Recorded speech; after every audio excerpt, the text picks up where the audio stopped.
নমস্কার বন্ধুরা, আমার হোম কুকিংয়ে আপনাদের সবাইকে স্বাগত। আজকে আমি চলে এসেছি আবার একটি নতুন রেসিপি নিয়ে।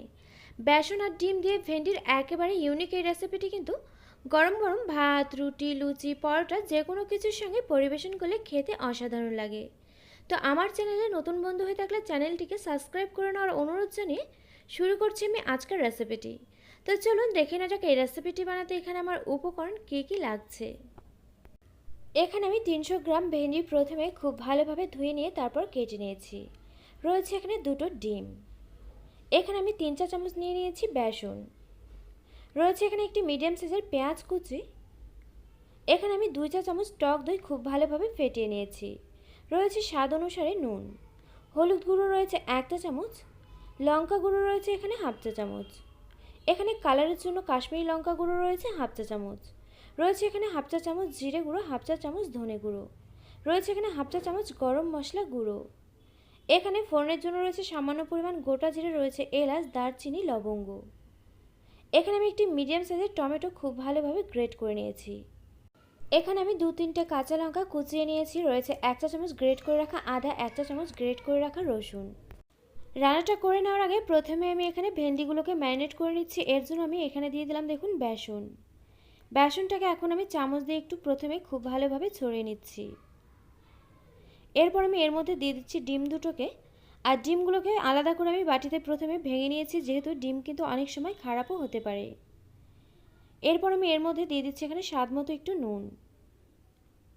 এরপর দিয়ে দিচ্ছি এখানে পরিমাণ মতো একটু হলুদ গুঁড়ো। এরপর আমি এখানে দিয়ে দিচ্ছি লঙ্কা গুঁড়ো। এখানে আমি যে ঝাল লঙ্কার গুঁড়োটা নিয়েছিলাম 1/2 চা চামচ, সেটাকে আমি পুরোটাই এখানে ব্যবহার করছি। এগুলো সমস্ত কিছু দেওয়া হয়ে গেলে এখন আমি হাত দিয়ে সমস্ত কিছুকে খুব ভালোভাবে একটু মেখে নিচ্ছি। তো এখানে দেখুন সমস্ত কিছুই কিন্তু আমার খুব ভালোভাবে মেখে নেওয়া হয়ে গিয়েছে। এরপর আমি ভেন্ডিগুলোকে ভেজে নেব। এর জন্য দেখুন এখানে একটি প্যান বসিয়ে দিয়েছি, আর প্যানের মধ্যে আমি দিয়ে দিয়েছি পরিমাণ মতো সর্ষের তেল। এখানে আমি পুরো রান্নাটা সর্ষের তেলেতে করছি, আপনারা চাইলে কিন্তু সাদা তেলেতেও করতে পারেন। তেলটা এখানে গরম হলে এরপর আমি এর মধ্যে দিয়ে দিলাম ম্যারিনেট করে রাখা ভেন্ডিগুলোকে। এখন আমি এগুলোকে নেড়েচেড়ে নিয়ে বেশ লালচে করে ভেজে নিচ্ছি। আর এখানে কিন্তু বেসন আর ডিমটা লালচে করে ভাজা হবে, তবে ভেন্ডিটা কিন্তু অতিরিক্ত লালচে করে ভাজা হবে না, একটু সবুজ সবুজ থেকে কিন্তু ভাজাটা হবে, আর এইভাবেই কিন্তু নামিয়ে নিতে হবে। তো এখানে কিন্তু কিছু সময় হয়ে গিয়েছে, এখানে সমস্ত কিছু আমার ভেজে নেওয়া হয়ে গিয়েছে। এখন আমি এগুলোকে নামিয়ে রাখছি। এরপর আমি এই প্যানেতে দেখুন আবারও কিছুটা পরিমাণ এখানে তেল অ্যাড করে দিয়েছি। তেলটা গরম হলে এর মধ্যে আমি ফোড়নে দিয়ে দিলাম গোটা মশলাগুলোকে। ফোড়নটাকে একটু নেড়েচেড়ে নিয়ে লালচে করে ভেজে নিলাম। ফোড়নটা ভাজা হয়ে গেলে এরপর আমি এর মধ্যে দিয়ে দিচ্ছি কুচিয়ে রাখা পেঁয়াজ। পেঁয়াজটাকে দিয়ে এখন আমি নেড়েচেড়ে নিয়ে পেঁয়াজটাকে হালকা লালচে করে একটু ভেজে নিচ্ছি।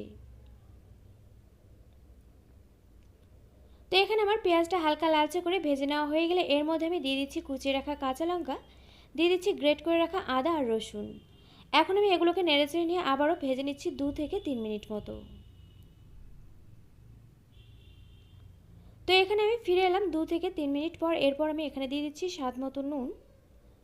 এরপর দিয়ে দিচ্ছি এখানে বাকি যে হলুদ গুঁড়ো ছিল সেটাকে। এরপর দিয়ে দিচ্ছি এখানে কালারের জন্য কাশ্মীরি লঙ্কা গুঁড়ো। এরপর দিয়ে দিলাম এখানে জিরে গুঁড়ো, ধনে গুঁড়ো। এরপর দিয়ে দিচ্ছি এখানে গ্রেট করে রাখা টমেটো। এগুলো সমস্ত কিছু দেওয়া হয়ে গেলে এখন আমি উনুনটা মিডিয়াম ফ্লেমেতে রেখে নেড়েচেড়ে নিয়ে মশলাটাকে খুব ভালোভাবে কষিয়ে নিলাম।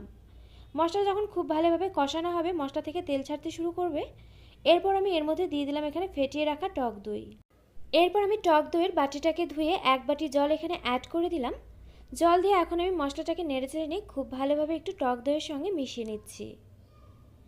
নেড়েচেড়ে মিশিয়ে নেওয়া হয়ে গেলে এখন আমি উনুনটা একেবারে লো ফ্লেমেতে রেখে ঢেকে রেখে মশলাটাকে এভাবেই হতে দেব 3 থেকে 4 মিনিট মতো। তবে আপনারা চাইলে কিন্তু একবার মাঝে ঢাকনাটাকে তুলে নিয়ে একটু মশলাটাকে নেড়েচেড়েও নিতে পারেন। তো এখানে আমি ফিরে এলাম 3 থেকে 4 মিনিট পর। এখন আমি ঢাকনাটাকে তুলে নিচ্ছি। আর এখানে কিন্তু দেখতেই পাচ্ছেন, এখানে দেখুন মশলা থেকে কিন্তু তেল ছাড়তে শুরু করেছে, আর মশলার কিন্তু কালারটাও একেবারেই চেঞ্জ হয়ে গিয়েছে। তার মানে এখানে বুঝতে হবে মশলাটা কিন্তু এখানে খুব ভালোভাবে কষানো হয়ে গিয়েছে। আর মশলাটা এখানে যতটা ভালো কষানো হবে, রান্নার টেস্ট এবং ফ্লেভার দুটোই কিন্তু ততটাই বেশি ভালো হবে। এরপর আমি এর মধ্যে দিয়ে দিচ্ছি এখানে ভেজে রাখা ভেন্ডি, বেসন আর ডিম। এগুলোকে দিয়ে এখন আমি নেড়েচেড়ে নিয়ে আবারও এগুলোকে কষিয়ে নেব 2 থেকে 3 মিনিট মতো। আর এখানে কিন্তু আপনাদের মনে হতেই পারে যে ভেন্ডির গায়ে ডিম বা বেসন কোনোটাই লেগে রইল না, তবে একসঙ্গে ভেজে নেওয়ার কারণটা কি? এখানে যে সমস্ত কিছু আমি একসঙ্গে ভেজে নিয়েছি, ভেন্ডির মধ্যে যে সামান্য পরিমাণ করে হলেও ডিম বা বেসন ঢুকেছে বা মশলাটা গিয়েছে, যার জন্য কিন্তু রান্নাটার একটা দারুণ টেস্ট হবে। আর এখানে কিন্তু 2 থেকে 3 মিনিট মতো নেড়েচেড়ে নেওয়া হয়েও গিয়েছে। এরপর আমি এর মধ্যে দেখুন দিয়ে দিয়েছি জল। তবে জলের পরিমাণটা এখানে আমি অতিরিক্ত ব্যবহার করিনি, যেহেতু এই রান্নার কিন্তু গ্রেভিটা একটু ঘন হবে। জল দিয়ে একটু খুব ভালোভাবে নেড়েচেড়ে নিলাম। এখন আমি ঝোলটাকে খুব ভালোভাবে একটু ফুটিয়ে নেব। আর ঝোলটা যখন ঠিক এভাবে ফুটে উঠবে তখন আমি ঢেকে রাখছি। ঢেকে রেখে উনুন আঁচটা হাই ফ্লেমে রেখে রান্নাটা আমি হতে দেব 4 থেকে 5 মিনিট মতো।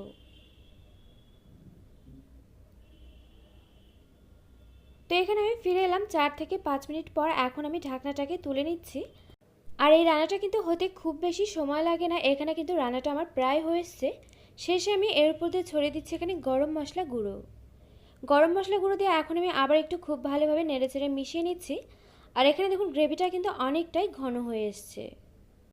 আর এখানে খুব ভালোভাবে নেড়েচেড়ে মিশিয়ে নেওয়া হয়ে গেলে এখন আমি উনুন আঁচটা একেবারে লো ফ্লেমে রেখে ঢেকে আবারও রান্নাটা হতে দেব 2 থেকে 3 মিনিট মতো। তো এখানে আমি ফিরে এলাম 2 থেকে 3 মিনিট পর। এখন আমি গ্যাসটাকে বন্ধ করে দিয়ে ঢাকনাটাকে তুলে নিচ্ছি। আর এখানে কিন্তু রান্নাটা আমার একেবারে হয়ে গিয়েছে। এখন নামিয়ে নেব। বেসন আর ডিম দিয়ে ভেন্ডির এই রেসিপিটা আপনারা একবার এভাবে বাড়িতে ট্রাই করুন। আশা করছি আপনাদেরও খুব ভালো লাগবে। আর আমার এই রেসিপিটা আপনাদের কাছে কেমন লাগলো অবশ্যই কমেন্ট করে জানাতে কিন্তু ভুলবেন না। আর আপনাদের একটি লাইক, একটি কমেন্ট কিন্তু আমাকে এরকম নতুন নতুন ভিডিও বানাতে অনেক বেশি উৎসাহিত করবে। আর আমার এই রেসিপিটি যদি আপনাদের কাছে ভালো লেগে থাকে অবশ্যই আমার এই চ্যানেলটিকে সাবস্ক্রাইব করবেন। পাশে থাকা বেল আইকন অবশ্যই প্রেস করে দেবেন, এতে করে আমার নিত্য নতুন ভিডিওর আপডেট আপনাদের কাছে পৌঁছে যাবে সবার আগে। তো আজকের মতো ভিডিওটা এ পর্যন্তই। আবারও পরে দেখা হচ্ছে অন্য কোনো নতুন ভিডিওর সঙ্গে।